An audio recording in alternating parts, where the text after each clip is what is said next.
I always had this picture of myself. If I left Ron,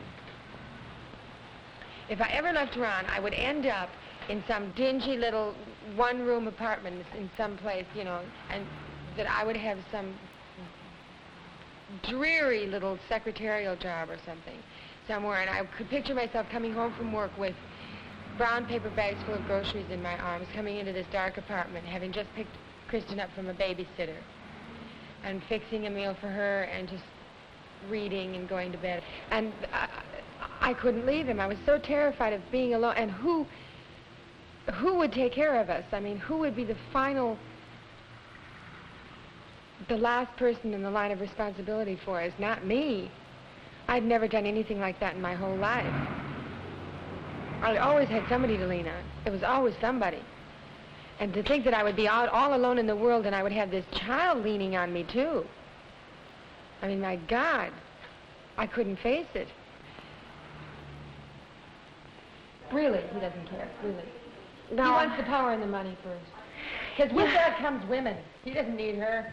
Yeah, there are always a lot of them around, right? Screw or what? Yeah, I mean, another. What was it? Lisa once said something that was so beautiful. She said, man, you know, oh, these my goddamn fucking men, you know. All they do is they spend their whole lives looking for some kind of hole to put it into, and they don't even do that right. So you want to They're all alike when you turn them upside down. That's what I've been told. Thank God some of them look a little different. No, women. That's what men say about women. That's what men say about women. Oh, yeah. really? Do they? Haven't you ever been told that? Turn them upside down and they're all alike. Oh, God, I didn't want to be unpopular. You know, it was just the worst thing that could happen to you. To be the one who nobody liked. And everybody sort of giggled about behind, oh, my God, you know, I just didn't have the strength to face being that kind of person. I don't want to be interviewed, you know. I mean, like that, I don't like that whole idea. Because I'm nobody. I mean, I'm nobody. Scene 1, take 4. Camera roll. Yeah. Roll on, darling. Come on, baby, roll. All right, we're going to talk about sex. I'm supposed to talk about the first time I ever got laid. Honey. We're going to really give it to you now. This is Women's Liberation Cinema. All right. It's really embarrassing because it was my husband. Well, in the beginning, when Ron and I were first married, I thought that we were just going to have this gay, wonderful existence together as pals, you know. And it came down to the fact that he had to earn a living. And that's that. And the way that he chose to earn his living was in business. So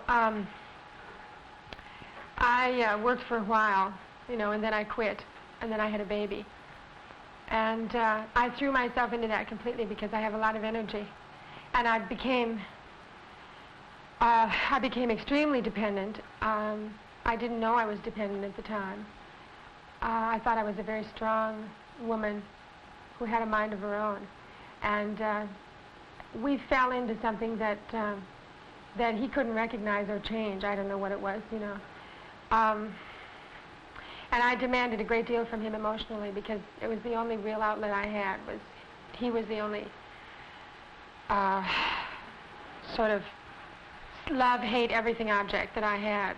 My husband was the only man I ever met in my entire life that I never had any sexual attraction to at all. And he was...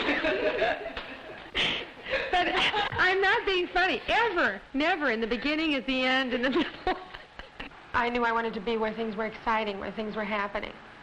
So I pushed and I pushed. And he always thought that he was, you know, he always thought that he was thinking these things himself. It's a very old story.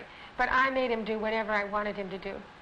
And we were eventually sent overseas. Now, that was the catch, because I didn't know we'd be sent to the Philippines, man.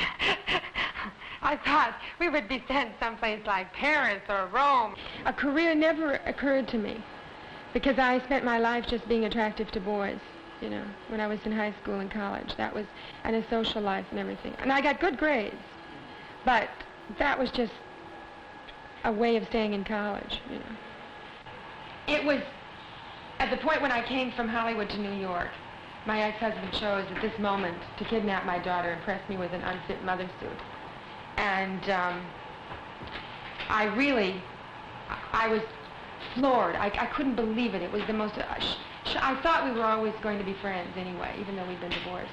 And what he did was really so against everything that had ever been between us. He knew what kind of a mother I was. He knows how I feel about my child. And he just... it was as if he was purposely kicking me in the teeth. And I was terribly confused. And I had to make the choice as to whether I was going to fight a sufficient amount to make a good show of being a devoted mother and lose, or whether I was going to really commit myself to getting my daughter back and getting my life started the way I wanted it. I mean, I was just ready to start my life. I was just ready to get going on the thing I'd been waiting for years and traveled thousands of miles to get to. And this son of a bitch decided to kidnap Kristen and, stop my money completely so that I had nothing to live on. And I had rent to pay in Hollywood on the 1st of June last year, and I had no money to live on in New York, and I was caught. And I couldn't possibly afford a lawyer. I mean, Christ, how could I afford a lawyer? So,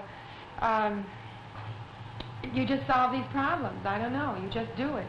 And I pulled myself together. I decided I really wanted Kristen back, that this was really the right place for her, given all the alternatives and given, what would be good for Kristen in her life. I realized that Kristen was hearing this. Sometimes she would be in the room when we'd fight, and I realized that, you just can't have a child go through that. It just is not. They blame themselves. They really do. I used to sit in that little room. There was a little room down the hall from my parents. It must have been a nursery when they built the house or something, because it was almost just big enough for a bed to fit in and something else, and that was it. And it was all windows, 3 on one side and 3 on the other, just pure light, with white organdy curtains. I loved it. Mom and Dad fought in their bedroom with the door closed, and I had my door, I would open a crack because I had this morbid curiosity. I had to hear it, but it made me so miserable. And I would lie in bed with tears running down the sides of my face, just soaking my pillow and salt all over, and crying and sobbing and thinking, oh, God, make them stop. It was just terrible. It's really awful when you're a small child and you listen to your parents fight. I remember one time, I don't even know what had happened. I don't know what we were being punished for. But Kate and I had done something. And Mother said she was going to tell Dad when he came home. It's an old story. And we waited in fear and trembling, and he came home. And then he took us very ceremoniously up into what was our bedroom. We slept in the same room at that time. He took us up there and very ceremoniously, I don't know who he spanked first, but made us wait to be spanked, And it was torturous. It was very sadistic, what he did. I hated him. I hated the son of a bitch. But I really liked him. He's kind of corny, and all he ever says is, yeah, you betcha, or, yes, sir, that's right. He's just an old man. He's 70 years old. So I went to the Philippines, and there I became involved in a way of life that really was very seductive, Wow.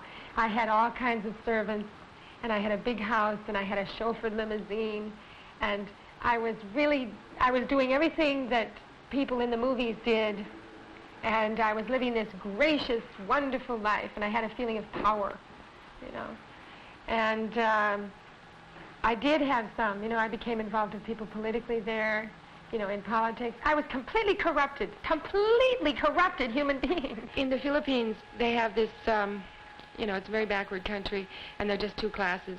And you're either very, very, very rich, or you're very poor, but they're not really starving. It's a kind of, they're the peasants, And it's really still almost feudal. There are about 10 people who own the country, and they all live in this incredibly lavish way, I had 7 servants who lived in and worked 6 days a week, and I lived in a very big mausoleum of a house. Anyway, I became extremely bored, of course, because I had absolutely nothing to do at all. I didn't even have to take things to the laundry or the supermarket anymore. And that's all I'd done before anyway. Now I didn't do that. And then I had always gone on an overeating jag. And I ate and ate and ate and ate all the time. And then I got stuck on diet pills because I was trying to lose weight. So I was a complete neurotic. I mean, I really was crazy. I was living in this huge Aztec sacrificial altar, you know, and my husband was a very busy businessman, you know. He had people coming in from all over the world all the time, and I had to play hostess for these people. And this was really an enslavement. See, I had all these servants, and I was really just the number one geisha, you know. And that's really what you are in the Orient, because a woman has no function there at all. And I almost went out of my blooming head, you know. I used to go walk around on this screened-in porch that we had in our house, wringing my hands and crying. And I would, you know, only now do I make the correlation, of course, but I had the feelings about my mother wringing her hands, and I had always said that I was never going to be one of those hand-wringing women who was sitting around waiting for some man to come home. And there I was. And there I was, and that was it, man, that was it. I had to get out. There was no other way. I had to break away, and I was very frightened because I pictured myself left, you know, all alone with a child in the world and no way to support it because I hadn't ever pursued any kind of skill. And so, I don't know, I used the man that I became involved with as an excuse, and I wanted to marry him. And he turned away from me eventually, and I had to face up to things. I couldn't run back to my husband. He was a very bitter man at that point. So I decided what it was I wanted to do, and I made up my mind that the only way to do it was to decide to do it. And I remember I was going to leave Manila with some friends, and we were going to go to Rome. We were going to go to London and then Rome. And we all sat around, you know, the way we have been in this movie company, just rapping about doing it, but sort of never knowing whether we really would get out. And I said one day, all right, the only way to do it is we have to decide on a date. On that date, we are leaving. That's it. You have to, if you're not ready, you have to pack your suitcase and get to the airport fast because we're leaving. And we decided on January 19th. And I left on January 19th. I got money together. I don't know how I did it. I decided where to go. I decided to go to Hong Kong and then Los Angeles. And I kind of tread carefully, and I got it all done, and I went. You know, and I cried all the way to Hong Kong. I created such a ruckus on that goddamn airplane that the stewardess was almost hysterical. And she kept putting ice bags on my head, and I kept saying, but you don't know my poor husband. And Ron had come and put me on the plane, and he'd gotten so upset he dropped Kristen on the floor. And started to cry, and there was this terrible scene in the airplane, and everybody in my life was standing up on the big observation deck, including his parents who had come to see us, right there in the Orient with us, and I'm leaving. So I left. He was desperate to keep me because he always knew that I probably wouldn't stay. I don't know, but I think he always knew. And you can sense those things, you know, when you're involved with a person. You know, I think. I don't know. I can tell. So I came to New York. And that's a whole story, you know. My ex-husband kidnapped my daughter, and I thought I'd had trouble before, but I never knew what trouble was, because here I was in New York City with no money, and my child has been kidnapped, and I'm facing all that, and I'm thinking I'm a wicked woman. I'm a wicked woman, and I'm being punished for all the things I've done. I left this good man. I took this child away, and I lived this wild life in Hollywood, and I wasn't a mother. I didn't hover over this child and protect her every minute, you know. I went out and I had a good time, and I have no right to do that. So I had to sort all that out in my head, and I had to sort out whether I really wanted her back or not. And that was another whole thing, you know. What did I want with her anyway? It's the moment when you really lose your freedom. Motherhood is the moment when you really lose it, because from then until the child is about 21, probably, really, this person is really dependent on you. In other words, if you don't perform, you're not the only one who's going to suffer. The kid is, too. So anyway, I had to decide that I wanted her, and I had to really fight. And I couldn't believe how hard I had to fight. I mean, I kept thinking, I went through tremendous self-pity things, and then I would go into tremendous just sheer gut anger over everything that was happening. My father left when I was 8, and my mother had to go to work, and she had to work at a thing that took hours and hours and hours a day. She became a life insurance agent, and she was terrified to do that because she'd only taught for 4 years while she was engaged, and that was the only thing that she had ever done for a living. So, you know, the idea that she had to go back to work was really frightening because I remember her saying, what am I going to do? You know, am I going to sell stockings in Dayton's basement or something? Dayton's is a department store in Minneapolis. And it was like, it would be the most humiliating thing that could ever happen to the family because we had this tremendous family, a whole family ego. I guess every family has it, you know, but we thought we were the only ones who did, kind of. I did anyway. And that would shame the family. I knew that she was scared about money all the time. I was always afraid we were going to lose our house. Oh, God, you know, we used to live in terror that we were going to lose our house. Mother would use it as a threat that she was going to send it to you know, call the realtor. I don't really know. It was like, all of a sudden one day I guess I just pushed everything too far, you know. I was affecting my husband tremendously. He was drinking like a fish. And I really began to think he'd have an alcoholic problem. And my father had been an alcoholic. And my mother had been a hand-wringer waiting at night for him to come home. And I thought, oh, my God, I've gone and done the same thing, man. And I'd walk around the porch in my house and I'd wring my hands and I'd cry and I'd think, what am I going to do? What am I going to do? What am I going to do? You know, because there was just nothing to do. And I wanted to be important, you know, I wanted to be recognized. So I wanted to feel involved, really involved in some kind of work in which I could forget myself. Career was not a word anybody used about me, you know. Aunt Dorothy sent me to the University of Mexico for one term because I was majoring in Spanish at the University of Minnesota. So she sent me to Mexico City to study Spanish. You know, I asked my mother, my mother asked me once what I wanted to do with my life, and I said I thought probably I'd teach because I couldn't think of anything else. And she said, oh no, I know you. I really know you well, and you'll never like it. You'll really be miserable if you teach. And so I dropped it right away because I was very easily influenced that way. I respected my mother tremendously. And I thought, well, she taught and she knew. So I abandoned all those plans, and I just kept majoring in Spanish because Spanish was the only thing I got fantastic grades in. I was always sort of standing around trying to make myself heard in a very silent way by my expressions, or perhaps by leaving the room. If my husband was doing something that I didn't like, that I felt was really infringing upon me as a person, and there were other people around, I would go through a whole game. You know, you go through a whole pouting game, you go through a whole number, instead of just saying, hey, because you can't do that. You can't do that. I got to a point in Manila where I was so idle that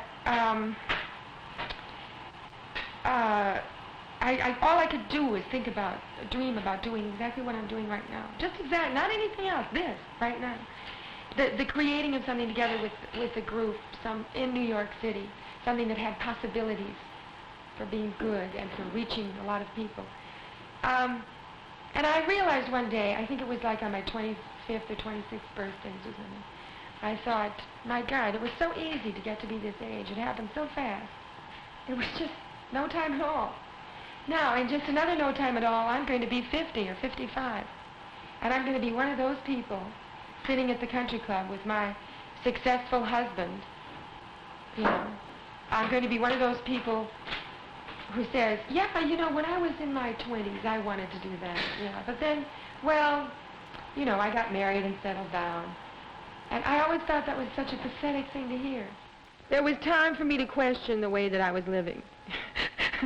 I married this man, and then I fell madly in love with the great love of my life, who never really was. He was just a complete masquerade. Everything was... He was like Aunt Dorothy. He was a social psychopath. And I had been in love with Aunt Dorothy as a child, the whole image, everything. And if I married him, I would be Aunt Dorothy.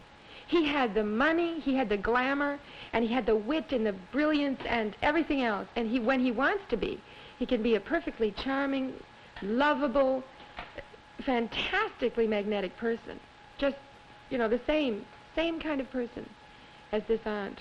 And when it fell through, I couldn't believe it. I couldn't grasp it because I had gone to everything I'd ever wanted. I think the fear of not being able to be up to it is the most terrible thing in the world, or the not knowing whether you're up to it or not because you've never really tried. It's like being held in prison, and it's horrible. That's what I went through all the time I was married. And then the relationship I had with Michael was the most wife-like relationship I ever had because he was so brilliant and had such an incredible ego. He was a star, in his own world there in Manila. And my ego couldn't coexist with his in the same room when other people were there. When I was alone with him, that was another thing. We were really quite equal at that moment. But when other people came into the room, you had to diminish yourself because people wouldn't laugh at a joke unless he laughed. It's been a real mind blower. All of this has been the mind blower of them all for me, and I feel as if I've just been born. I've had that feeling twice in my life, and the first time was when I met Michael, and the second time was this, and actually Michael was the beginning of it. I had to pull away from being married. I had to pull away from my mother, my husband, all legal connections, people who would have to be responsible for me in a court or something. I had to pull away, and Michael was the method. But Robin told me about a job with a driving hansom cab in New York City, and I thought it would be kind of a kick. Be better than waitressing. Oh, by the way, I have kept all of this together, friends. Waitressing for a full year, full time. Waitressing. And being fired, yes, I've been fired from 11 jobs, I want you to know.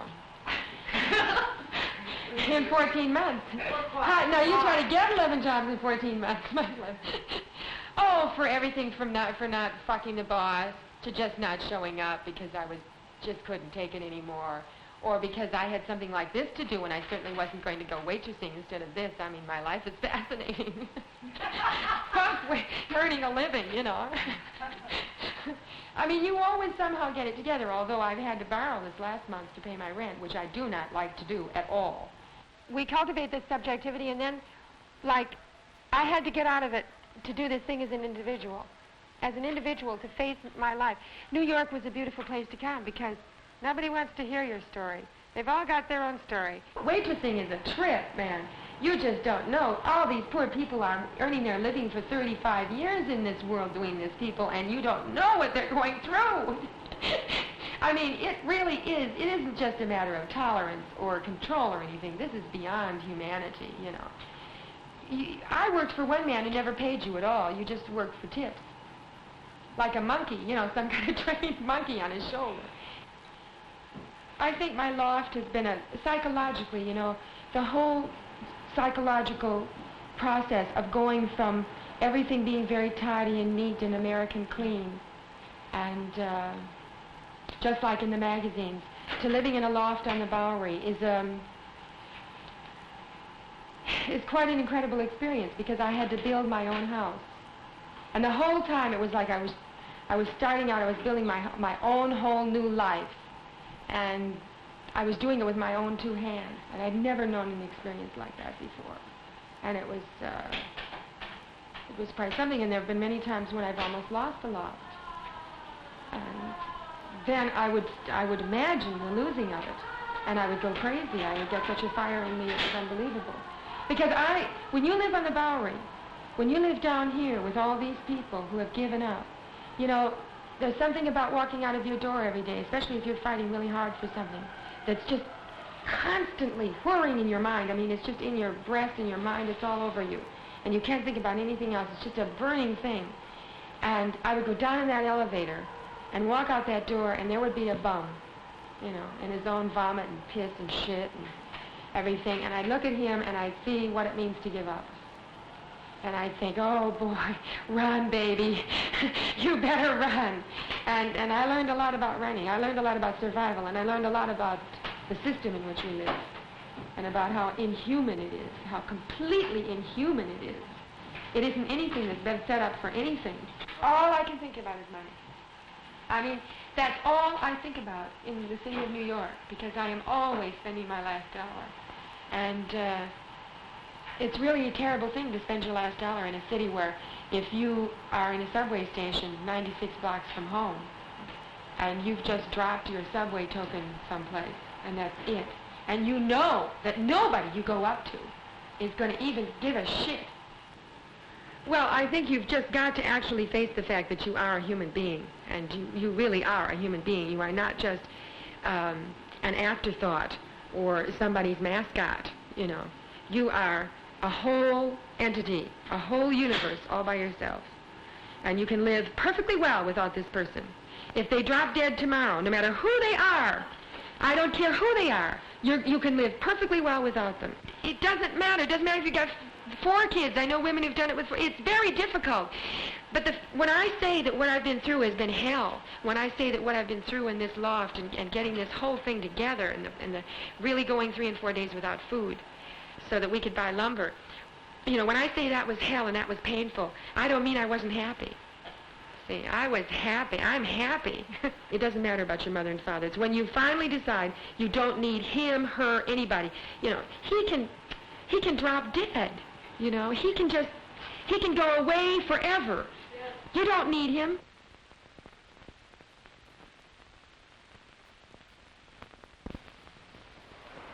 Actually, I guess my life has been pretty simple. It's been pretty straightforward, you know. I married one man, and I stayed married to him, and I have never thought of not being married to him, and I have never had any side affairs, or even been tempted to have any side affairs. And that maintains great simplicity in your life. You know, the first big love of my life was, I was 25, I guess, when I first met this man, boy. Well, he was 25, too. It was in 1941. And, of course, the war started at the end of that year. And he was, at the time, he became a welder so that he wouldn't have to go to war. Then, but in 1943, the welders began to get conscripted too, so he joined the Merchant Marine and he went to France. He spent most of his war years in France, Paris. And I felt very badly about that, but I was going to be faithful to him, and I was, and I waited for 3 years. And then the war was over, and it became quite evident that he wasn't coming back right then. For various reasons, the excuses why he had other things to do. And but he was sending me boxes from time to time, crates, large wooden crates, and they were champagne and cognac, and this was great. But he had written a letter saying, please don't open the crates, keep them until I get back, and well, in I think about 1947, when I realized that he wasn't coming back, to me at any rate, I decided to open the crates and have a big party. We used all the champagne. We had about 3 parties, as a matter of fact, on what was in those cases. There were at least 10 or 12 cases of champagne and cognac. We had a great time. And then I destroyed the boxes and got rid of them. Well, shortly before I was to be married to my husband, your father, he showed up. He called one day at work, and there he was. He was in town, and he wanted to see me, so I went and had dinner with him. And he asked me about the boxes, and I said, we drank this stuff a long time ago. He said, yes, but what about the boxes, the crates, all those wooden crates? I said, we got rid of them. We threw them out. We couldn't stand them. Why do you care? Well, he finally told me why he cared. It seemed that he had carved holes into the sides of the wood and had planted diamonds into them. And I had thrown them all away. The idea of introverting and thinking about myself never even occurred to me. And I don't think I've ever been introspective. Once in a while people sort of force me by asking me a question Which requires introspection, and then I force that upon myself. Well, the relationship between my mother and father was, maybe it was routine for an Italian man and wife, but it was sort of, master and slave, as far as I can say. I never remembered him saying a pleasant thing to her. He was a very difficult man to live with, very moody, very, I guess, self-centered. He was the lord of the house. Women have to be the ones that take care of the children. And while this is going on, somebody's got to be feeding both of you. And therefore, he's got to go out and do something about that. Clerks in Macy's couldn't speak Italian, but in my father's store, Italian was spoken, and so all of the trade went there. And I guess he made a good bit of money there because at the age of, about 40-ish, he retired, more or less retired, and went into he was investing in real estate, manipulating apartment buildings and taking mortgages and second mortgages and getting high interest on these things, and he really accumulated a fair amount of money, this having come here with nothing at all, but we never lived any differently from the beginning, from the first really parsimonious way. We lived in the slums. There was one little girl who lived in the same tenement building, and she was mentally retarded, and she was sort of half the butt of a lot of joking, and she would blurt out more things than the rest of us. And the story got around that Mary had peed blood. You see, my father, I guess he was sort of disappointed that he didn't have a son. And in the Italian tradition at that time, and I don't know whether it's still true, but girls didn't go to college. This just wasn't done.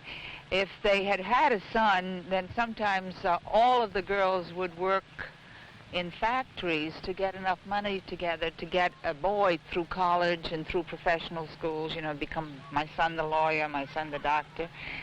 But the girls were not expected to go to school. I actually begged my father to be allowed to go to college, and he had to sign a paper.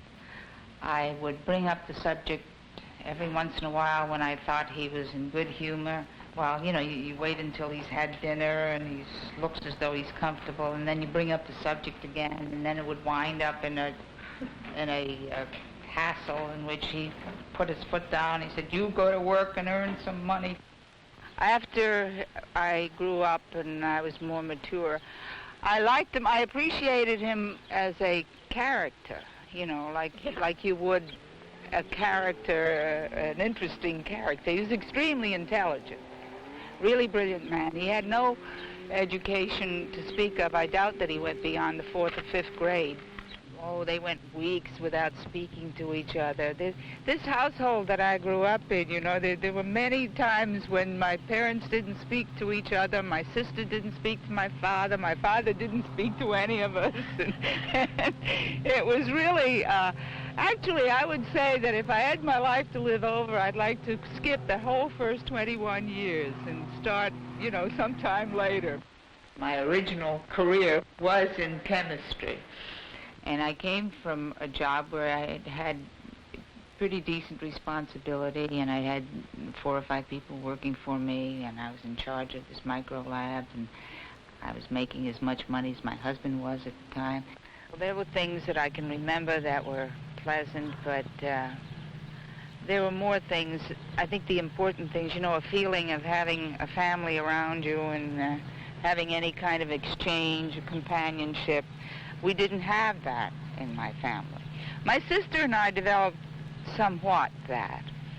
And my mother hovered over us, so that, and we did have her, and I think that she made it for us a little more what a child should have.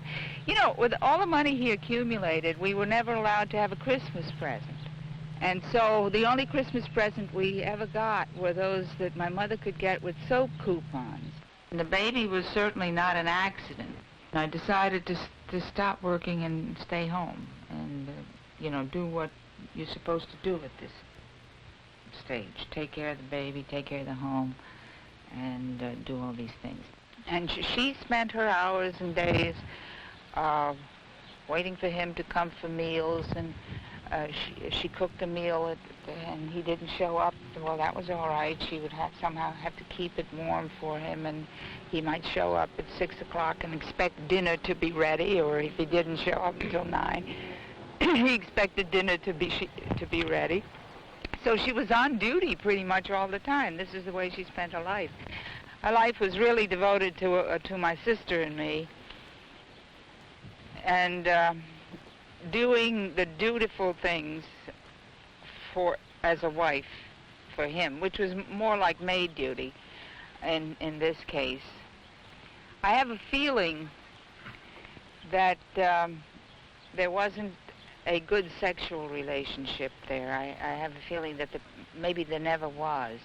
I guess what I'm saying is that the man can achieve a climax without having an emotional involvement with the woman. It's like going to the bathroom. She may very well have been one of the frigid women that her culture must have developed.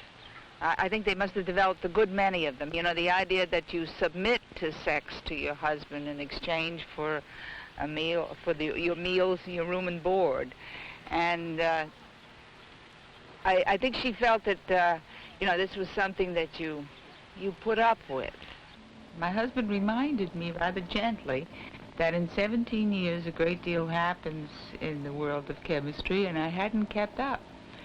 And so, as a chemist, I would either have to start at the bottom again, or go back to school and take a great deal more training.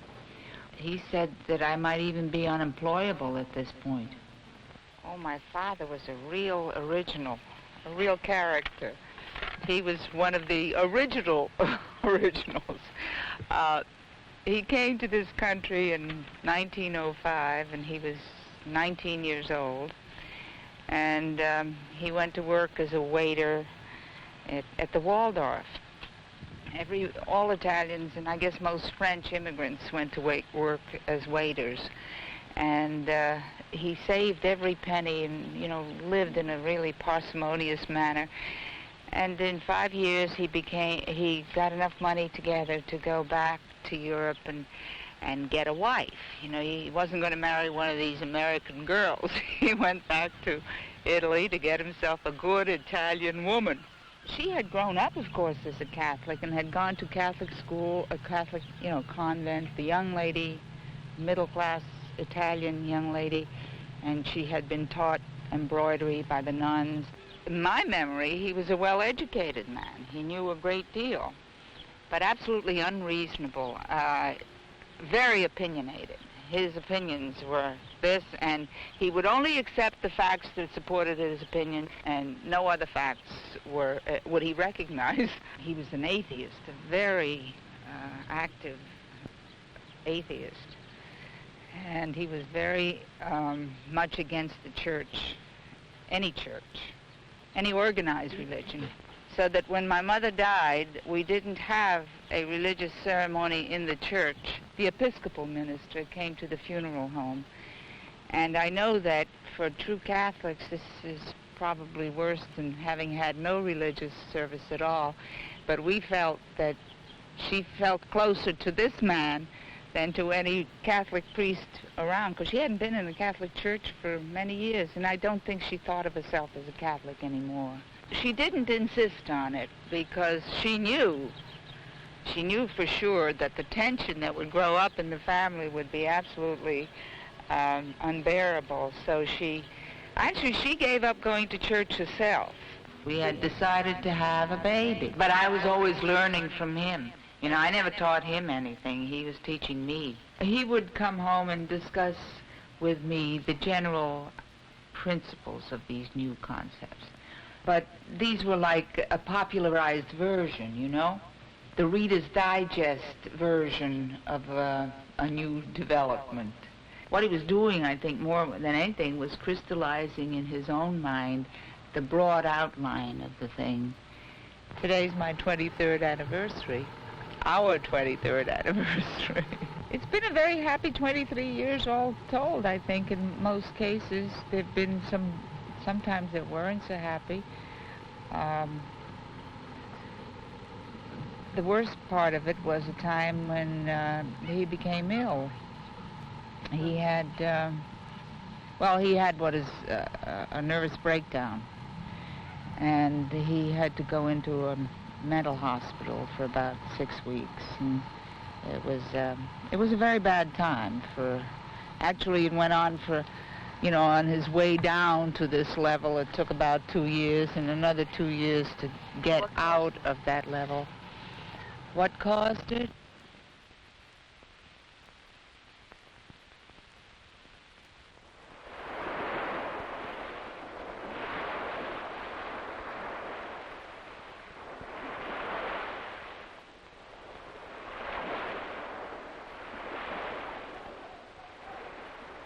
This is a rap about me, right? Okay. I'm 21. I'm a Leo. I have Scorpio rising. My moon is in Pisces. I have all kinds of theories about things. I don't know. You know, I was brought up in Far Rockaway, New York, by the beach, and I swam a lot. When I left home, I was 17, and I didn't go. Well, I guess I was into the revolution. You know, I felt that everyone should love everyone else. You know, and I felt the system stunk. I still do. As soon as you start becoming objective and seeing what you're doing, which is what happened. All of a sudden we were on television and we were being told what we are, and I felt like we were corrupted because things really were beautiful. You know, we never considered ourselves hippies until we read it in the newspaper. As far as I was concerned, I moved out of the house. I'm not sure why. It was a strange thing. My mother tells me now, she plays mahjong with all her friends, you know, and they sit around saying, yeah, my daughter left too at 17. Yeah, it was like a lot of people did that. But no one of us was really aware of the fact that everyone else was doing it. I know that I left for my own reasons. I had very personal reasons for leaving the house.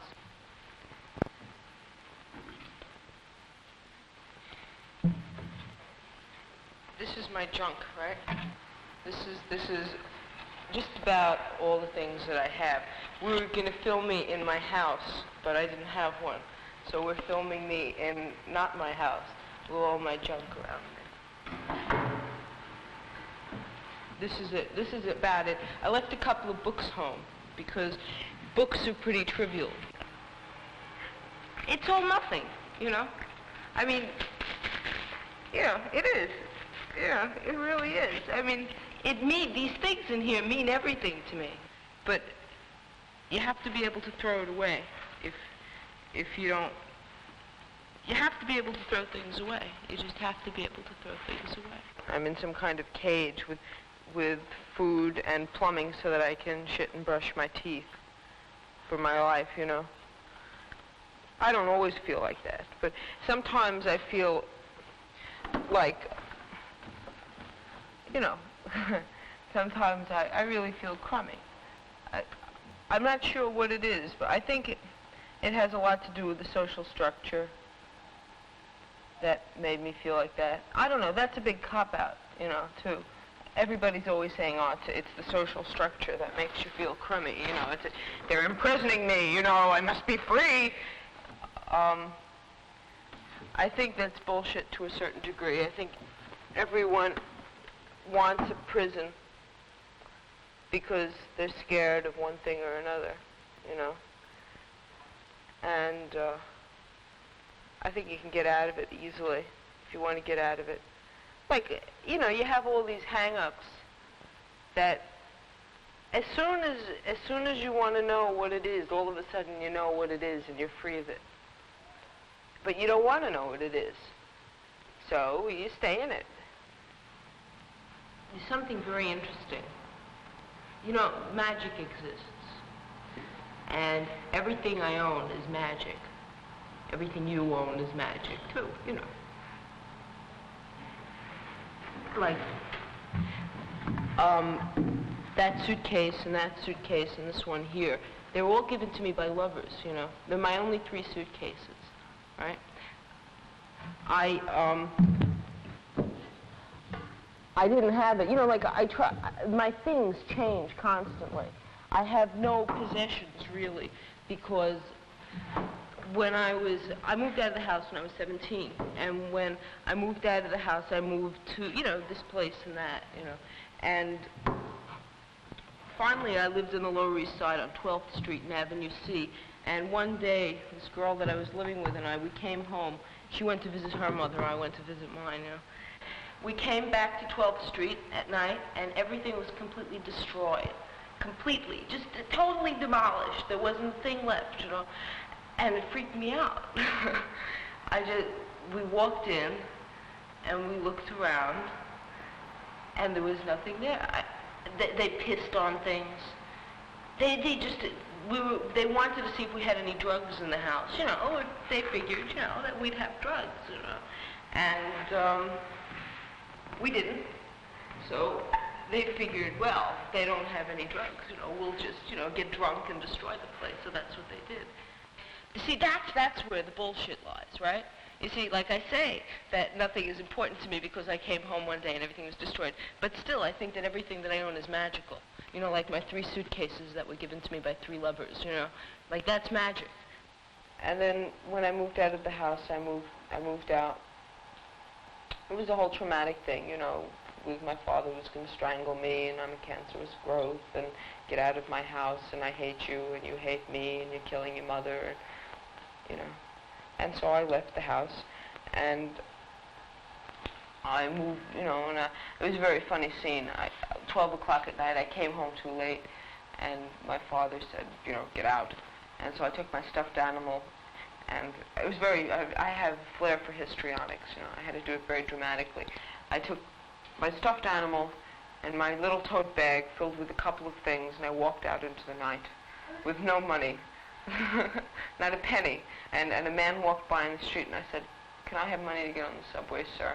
And he said, sure, little girl. And he gave me a quarter, and with my quarter, and it was very funny. I went, and I went into Brooklyn, and it was snowing, and I was cold, and I sat on my friend's doorstep, because it was a boarding house, and you couldn't get in, and I was screaming for her to come down, and she was asleep. I feel what I need, you know. I feel when I'm hungry, and I feel when I need a specific possession. And I have only what I feel I need. If it's raining, I go inside, you know. And so maybe it's a cop-out. Maybe it's not wanting to be responsible for things, you know. Maybe it's just because I don't want to have an apartment, $120 a month apartment, and have to pay for it, you know. That I'd have to hassle and get a job, and you know, maybe I just don't want to get a job, you know. But it's all right because I'm very happy. I mean, I'm doing what I want to do. Jeez. I was just thinking about destroying everything. You know, because all of a sudden I have all this freedom, you know, and now all of a sudden I can do everything. And I was wondering why I wanted to destroy everything. I'm still alive. Yeah, I've managed to keep myself alive. I've done, you know. So that means that I know how to do that, or that means I'm lucky. But it's all bullshit. So, you know, whatever it is, and, you know, I don't know why I'm still alive, you know. Yeah, my life isn't that incredible that I shouldn't be still alive. Actually, I've tried to kill myself a couple of times, but bullshit kind of killing myself. I don't think I ever really tried to kill myself. You know, I used to be very depressed and say, I really want to die, I can't stand this. But I never really had the nerve to do a violent act. Like I'd put myself in a trance. I'd create a situation where I could sleep all day, or where I could be stoned. Like I spent one summer stoned out of my mind all summer on speed and grass and all kinds of junk, you know. And it was a summer that, you know, after I left high school, because I had moved out of the house in the middle of my senior year. We were stoned constantly, and when I did work, I was bombed out of my mind when I worked. And actually, I spent like maybe 2 years really stoned out of my mind. I mean, just totally wrecked. I couldn't cope with the world at all. You know, all kinds of games you can play in here, for God's sakes. Like, if you set it up right. I mean, you can set up the cage any way you want to set it up, right? Like here, I have more room.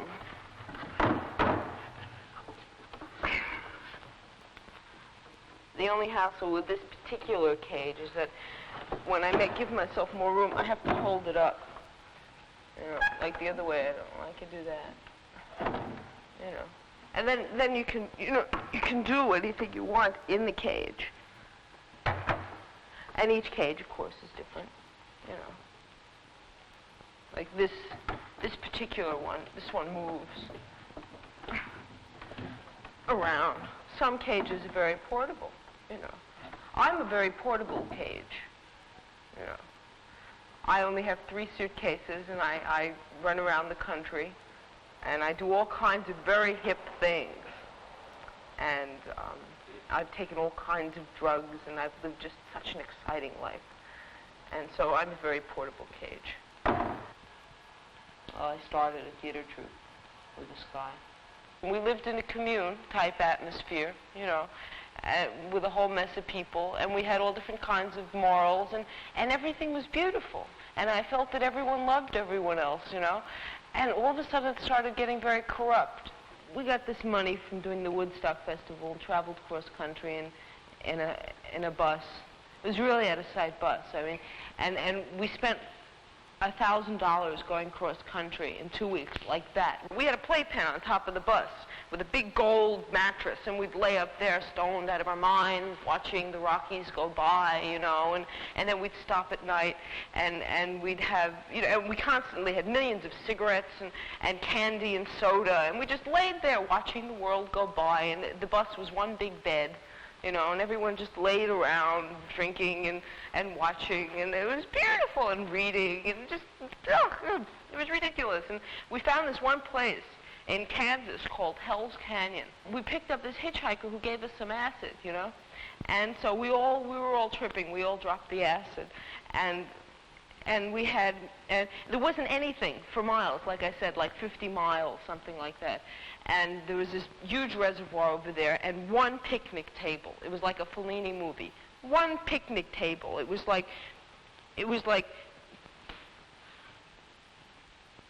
smaller than an ant in the middle of my hand was the picnic table. It was a pinch in the middle of my hand, and there we were, this big blue bus and a picnic table and 12 freaks, a Great Dane, a Puli, and a Siamese cat, tripping. We piled out of the bus, and we proceeded to cook our steaks, and we put the candles on the one picnic table. The sun was going down. It was beautiful, and we just started eating, and we started smoking some grass and eating our steak, and the sun and the moon and the stars and the reservoir and the champagne and the candles. And one of the guys decided to steal the bus. And we turned around, and the bus was gone. Now, the bus had all of our possessions in it. We were in the middle of Kansas, 50 miles from the nearest road, barefoot, tripping. And someone stole our bus. needless to say, everyone went insane. Their reality had just been pulled out from under them to the point where no reality could ever exist again. Everyone got into themselves, you know, what is the meaning of life? Why am I here? I mean, look at me, with steak and champagne on a table in the middle of nowhere. No way of getting home, nothing. Everything was perfect. Everything was, I mean, wouldn't you like to be out in the country with steak and champagne by candlelight? But it was so ludicrous and so horrible and so upsetting. And so the world just fell apart because everything was so perfect. And yet at the same time, we were captured. We were imprisoned in nothing. Pull it in, pull it in, pull, and relax. I'm not going back to the theater troupe. Okay, now I want you to concentrate on your shoulders because you started out on a very spiritual trip. Concentrate on how they feel. Concentrate on the energy being directed into your shoulders. Feel energy being directed into your shoulders. Feel them. Now I want you to make your shoulders touch in front of your neck. Push them together. All the energy in your body is pushing, pushing, pushing. They're going to touch, push them, and relax them. All of a sudden, I felt like I was choking. Okay, now all the energy is going into your face. I couldn't move anymore. Squinch your face up. Squinch it up like a prune. Squinch. And now stretch it out. Open your mouth, open your eyes, and relax. All of a sudden, we were just doing things for money, which is supreme bullshit. See, like I'm in here, and you're out there, right? And like I'm safe in here, because not only can I not get at you, but you can't get at me. Supposedly. Actually, there are all kinds of ways to get at me. And there are all kinds of ways that I can get at you. Do you want me to look at the camera, or do you want me to do it over there? All right, now everybody stand in a circle. All right, stand in a circle. All right, now just very gently push her and make sure you catch her. The game is called trust. The person in the middle has to trust that the other people are going to catch her. And the only way she can trust you is if you catch her. And she knows and she has the confidence in you that she's going to be caught. And you're not going to let her fall to the ground. Make sure she doesn't fall. All right, now, just let her drop. Someone catch her, that's right. Let her drop. And pick her up. Just start picking her up. That's it. Pick her up. And move her around the room. Everyone hold her. Make sure she doesn't fall to the floor. That's it. Move her around. Maybe turn her around. Be very gentle with her. Don't let her fall. You people were absolutely no help. You do it in everything. Like sexually, you do it. You know, sexually, you put up all kinds of barriers. You put up all kinds of things that you can't get through. All kinds of ways. You know, like I copped out on myself when I was younger. I decided not to have anything to do with guys because that wasn't good, and I hated them. You know, it was always an ego game. You know, my ego was stronger than your ego. You know, this is like such a dramatic figure in the society. You know, this is like whatever it is. My life has been absolutely insane since I was 15. Absolutely insane. I was a nice Jewish girl from Queens. Then when I was 15, I went to Summerstock. I told them I was 18 or something.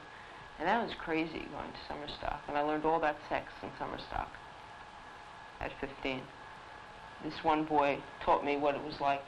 We used to, this one girl, it was really strange. I was reading this book called Well of Loneliness by Radcliffe Hall.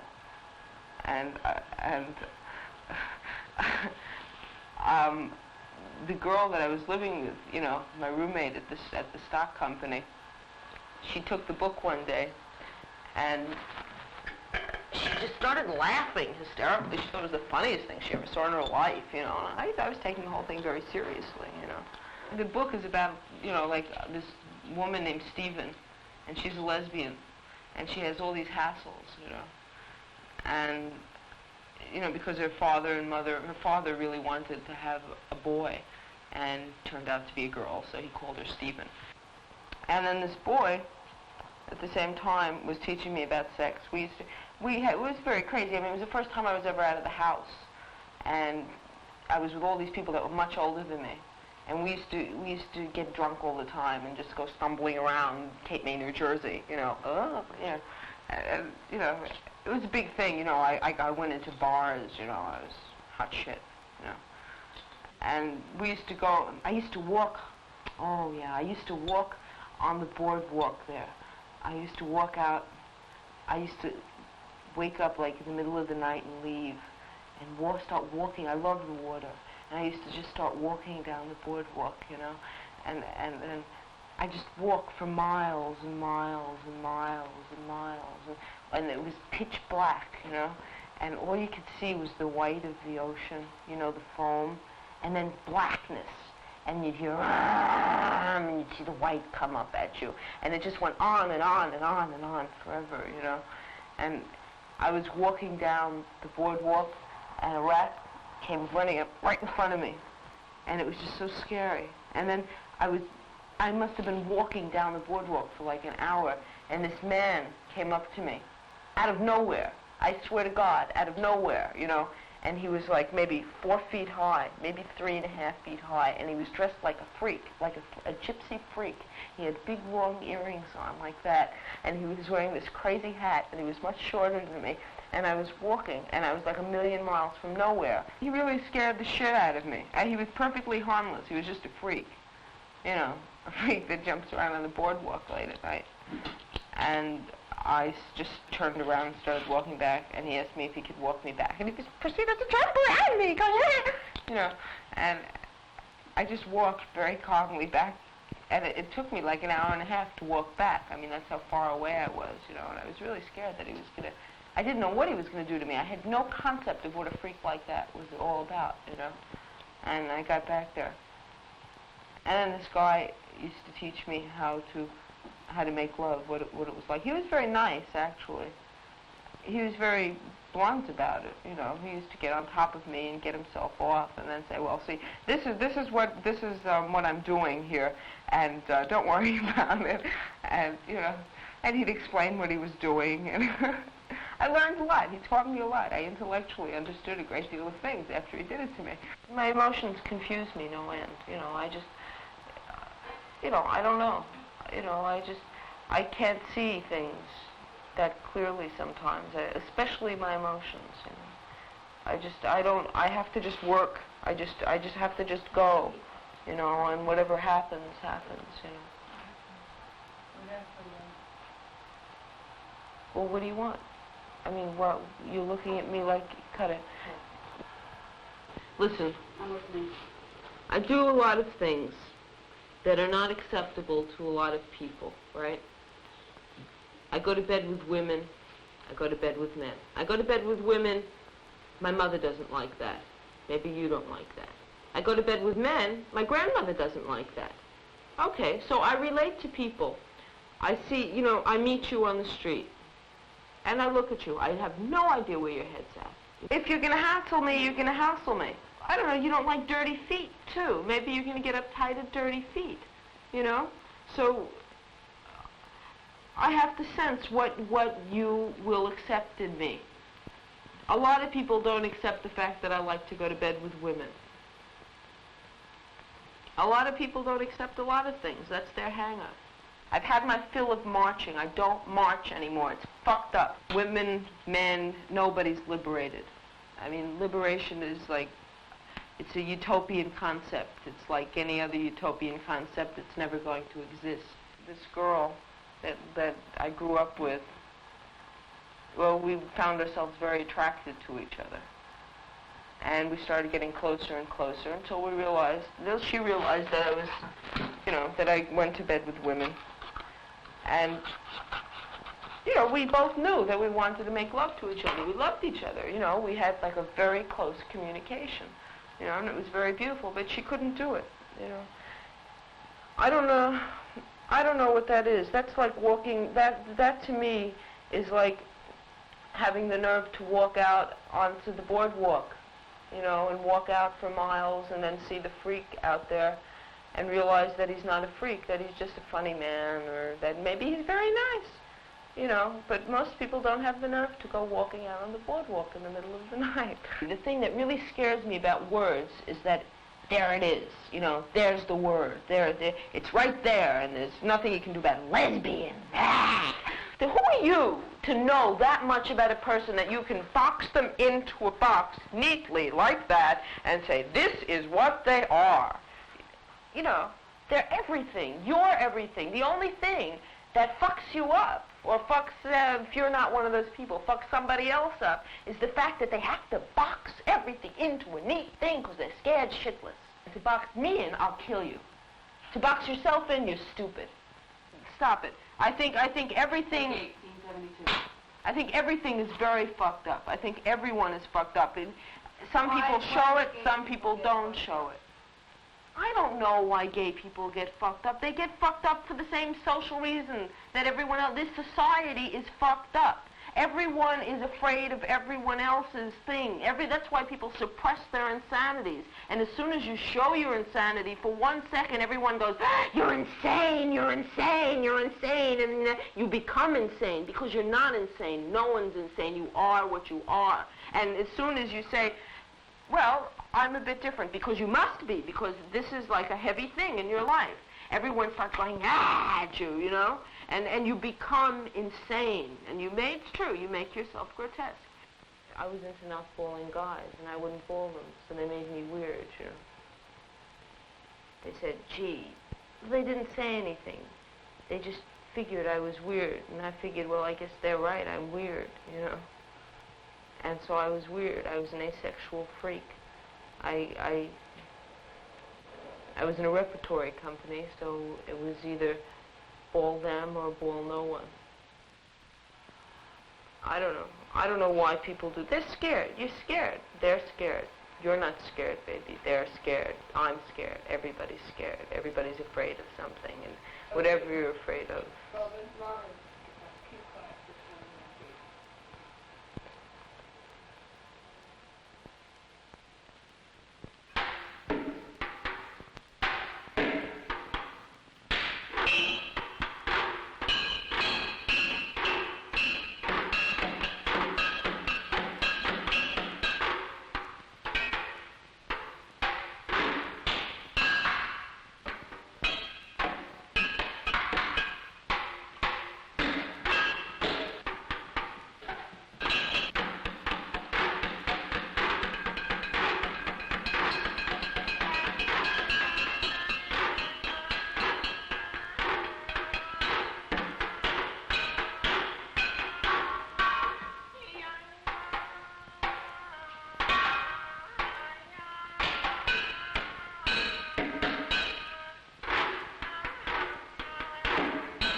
We shot this film in 2 days. That's what I am for these 2 days, Tomorrow I may be something else, So you don't really know me. You know me for these 2 days, You know a couple of things about me, and the things that you know about me are valid.